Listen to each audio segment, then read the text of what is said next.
সিজদায় গেছি, পায়ের নিচে জায়নামাজ, তাও গরম মানে না, তার নিচে দিয়েছি জুতা, তারপরেও গরম মানে না।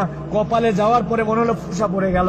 উঠার পরে সবাই তো তাড়াহুড়া করতেছে, আর উনি বলতেছে, আরে আমার পায়ের নিচে জায়নামাজ, আমার পায়ের নিচে জুতা, তারপরে আমার পায়ে গরম লাগে, আর আমার নবীর সাহাবীদেরকে কালেমা গ্রহণ করার জন্য এই পাথরের মধ্যে চিট করে শুয়ে রেখে বুকের উপরে পাথর জমাই দিয়েছে। আমার নবীর সাহাবীদেরকে পাগলা উটের পিঠে বেঁধে এই মক্কার অলিগলিতে টেনে ইচ্ছড়ে বেড়াইছে। এই জায়গাতে তাদের বুকের উপরে পাথর চাপায় আগুনের মধ্যে দিয়ে দিছে।